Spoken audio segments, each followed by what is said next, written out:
અને જે અંદરમાં ક્રાઉન તાજ કાણો પૈસો કેમ મૂકવામાં આવ્યો? આ ભગવાન ભગવાન ભગવાન બધા જ કહે છે. ભગવાન એટલે શું? અર્થઘટન પણ સમજતા નથી. ભગ એટલે સિદ્રા કાણું થાય છે. સંધિ છૂટી કરો, ભગ વત્તા હવાન. ભગ એટલે સિદ્રા કાણું થાય છે, હવાન એટલે આવું. બધા જ આમાંથી આવેલા છે, આ રૂલિંગ વ્યવહારમાં આવેલા છે. સાધુ સંતો જપી તપી જે કઈ બધા સરકારો બધા ગોળ બનાવે છે, બધા આ જ રૂલિંગમાં આવેલા છે. એ રૂલિંગ વ્યવહારનો ઓનર એસી કોર કેસીસી દાદા છે. અને વિશ્વે ઠરાવ કરી જાહેર કર્યો છે, દેશની અંદરમાં ડિક્લેરેશન કર્યું છે. તો જે જીઆરઆઈ શબ્દ છે, આપણે જીઆરઆઈ નો પણ ઉલ્લેખ દસ્તાવેજી ખુલાસાઓ આપણે જોઈએ. જે અંગ્રેજ સમયના શાસનની અંદરમાં જે આપણે ત્યાં રૂલિંગ વ્યવહારમાં દસ્તાવેજી પુરાવો બોલે છે, એ શું બોલે છે?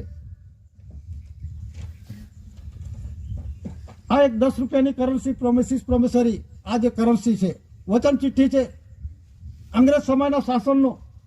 આનો ઉલ્લેખ કરતા પહેલા અંગ્રેજ પણ ગવર્મેન્ટ ઓફ ઇન્ડિયા ભારત સરકારનો દેવાદાર છે. આજની તારીખમાં કરજદાર છે, ડેપ્ટર છે. કયા આધાર પર આપણે કહી શકીએ? તો આ છઠ્ઠો જોર છે. અંગ્રેજ સમયના શાસનની અંદરમાં આપણા દેશની અંદરમાં એમનું શાસન હતું. રાજા જોર્જ કહેવામાં આવે, એમ્પરર કહેવામાં આવે, એટલે કે રાજા ગણાતા હતા. અને એના હાથ નીચે આ શાસન હતું. અને દુનિયાની અંદરમાં જે શાસન હતું એ અંગ્રેજના તાબા હેઠળ આખા દુનિયા પર હતું એમનું શાસન. તો તે સમયની આ જે 10 રૂપિયાની કરન્સી છે, એ શું કહેવા માંગે છે? એક ઉપર લખ્યું છે ગવર્મેન્ટ ઓફ ઇન્ડિયા, અંગ્રેજી લિપિમાં લખેલું છે. અને એમાં છઠ્ઠો જોર્જ મૂકવામાં આવેલો છે. અને નીચે લખ્યું છે I promise to pay the bearer the sum of 10 rupees on demand at any office of issue. નીચે લખ્યું છે for the government of India, Bharat સરકાર. એટલે ભારત સરકાર વતી હું શાસન કર્યું છે, મેં કર્યો છે.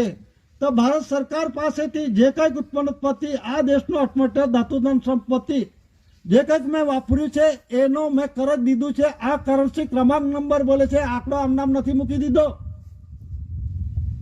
કરન્સી ક્રમાંક નંબરની અંદર પણ જુઓ, એનું બંધારણ પણ જુઓ, તો કરજ કેટલું લીધું છે.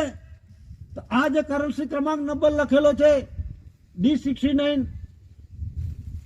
647405, જેટલા જે ક્રમાંક નંબરની જે સિરિયલ જે પ્રોમિસિસ ડોક્યુમેન્ટ છાપેલા છે, પ્રેસ કરે છે, છાપેલો છે, રૂલિંગ વ્યવહારમાં ગ્રાન્ટ લીધું છે, કરજ લીધું છે, એ કરજ અદા કરવાનું છે. કોને? ભારત સરકારને છે. ઓનર છે ભારત સરકાર. અત્યારે બધા ભારત સરકાર ગવર્મેન્ટ ઓફ ઇન્ડિયાની અંદરમાં બધા જ ગોથા ખાઈ રહેલા છે. કોર્ટ પણ એવું કહે છે સરકાર માને છે, પણ ભારત સરકારના પરસેપ્ટિબલ એવિડન્સ હોવા જોઈએ, ફક્ત કહેવા થકી નથી.